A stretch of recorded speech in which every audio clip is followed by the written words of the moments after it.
안녕하세요. 혼이들 파파입니다. 오늘은 2월 16일 일요일입니다. 한 주 무탈하게 보내셨습니까? 전원주택 시공 영상은 제가 보여드릴 수는 없고요. 현재 저희 현장에서 매주 시공하는 어떤 내용 중에서 그래도 좀 도움이 될 만한 영상을 제가 설명드리고 그리고 간단하게 찍어서 올려드리고 있습니다. 이번 주에도 저희가 기초 콘크리트 타설을 했습니다. 그래서 그 영상도 나중에 간단하게 첨부해서 보여드리고요. 뭐 간단히 설명드리자 그러면 많이 보셨을 겁니다. 그죠? 유로폼을 뭐 설치한다든지, 자, 그 다음에 이제 비계 파이프를 가지고 직선 라인을 잡죠. 이 직선 라인을 잡을 때는 많은 어떤 하중, 많은 힘을 받지 않기 때문에 보통 이제 10번 반생이로 이렇게 주로 이렇게 묶습니다. 자, 그리고 투바이를 가지고 세로로 설치하고 그리고 이걸 또 지탱하는 또 가세를 또 설치하지 않습니까? 그리고 최근 들어 가지고는 이제 후레타일을 가지고 그리고 내부에 또 철근과 이렇게 용접을 해가지고 콘크리트 어떤 처갑에 그 처갑을 또 견디기 위해서 보강을 또 많이 하고 있습니다. 또 저희 같이 이제 큰 현장 같은 경우는 용접을 또 반드시 또 해야 되는 상황이고요. 자, 그리고 영상에는 제가 찍지 못했고 사진으로 제가 어제 한 두 카트 찍었는데 또 다른 곳입니다. 저희가 총 3개 동을 이렇게 공사를 하는데 일반 저희가 그 콘크리트의 깊이가 한 800mm 정도 보시면 될 것 같습니다.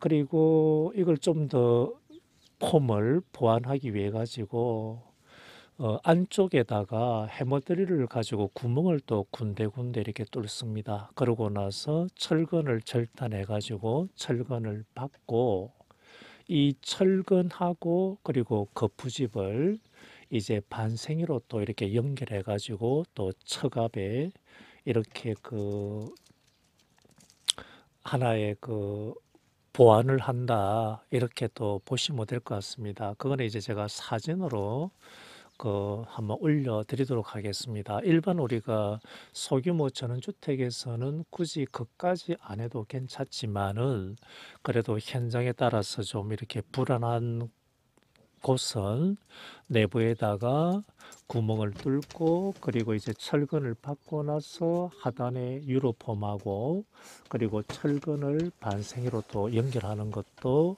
그 거푸집을 우리가 유지하는 데 있어 가지고 괜찮은 방법입니다. 이것도 보시고 한번 이용해 보시는 것도 한번 괜찮을 것 같습니다. 그래서 또 뭐 말씀 한번 드려볼까요? 펌프카 제가 한번 말씀을 드려보도록 하겠습니다. 자, 펌프카도 이제 종류가 많습니다. 보통 이제 길이에 따라서, 붐 길이에 따라서 이렇게 규격을 정하는데요. 우리가 붐 길이가 좀 짧다 하더라도 그 펌프카마다 자바라를 다 들고 다닙니다. 그래서 그 자바라를 더 연결해 가지고 한 10m 정도까지 내리는 거는 전혀 문제가 없습니다. 그래서 이 펌프카 종류를 제가 한번 말씀을 드리면 현장에 보시게 되면 펌프카에 이렇게 규격하고 금액이 나와 있습니다. 제가 그걸 사진을 한번 찍어 놨거든요. 전원주택에서 아마 가장 많이 쓰는 게 이제 21m짜리입니다. 21m짜리는 올해 그 반나절이 60만 원이고 일일 임대료가 80만 원 정도입니다. 보통 이제 반나절이 뭐 충분하겠죠, 그죠? 많은 양을 또 주택을 타설하는 게 아니니까요. 그리고 21m 위에는 뭐 32m, 36m, 42m 쭉쭉쭉 나가고 나서 가장 긴 게 이제 65m 정도가 있습니다. 자, 그런데 이제 이렇게 큰 펌프카는 굳이 필요가 없고, 그런데 이제 펌프카가 좀 접근하기가 어렵다. 그래서 멀리서 우리가 펌프카를 세팅하고 탓을 하는 경우에는 또 주로 많이 쓰는 게 이제 42m짜리입니다. 저희 현장도 42m를 가장 많이 쓰거든요. 이 42m부터는 이제 반나절이 없습니다. 한번 부르면 무조건 이렇게 140만 원 정도 합니다. 그래서 이 좀 길이가 긴 펌프카 같은 경우는 전원주택에서는 많이 쓰지 않지만은 접근하기 어렵다. 예를 들어서 부지 내로 펌프카가 들어갈 수가 없고 보강토라든지 옹벽 밑에서도 탓을 하는 경우도 있습니다. 이런 경우에는 한 42m 또 길이가 닿지 않으면 더 긴 펌프카를 또 불러서 이렇게 또 이용해야 되겠죠. 그래서 많이 쓰는 게 21m다 이렇게 보시면 될 것 같습니다. 21m는 반나절이 60만 원이다. 그리고 또 일부 이제 어떤 분이 방통하는 차량을 가지고 이제 그 콘크리트 타설하면 되지 않습니까? 이렇게 물어보는 경우도 있거든요. 방통차 같은 경우는 이제 몰타를 우리가 흡입해 가지고 토출은 가능하지만은 콘크리트 자체는 토출을 할 수가 없습니다. 그래서 이 점도 참고하시고요.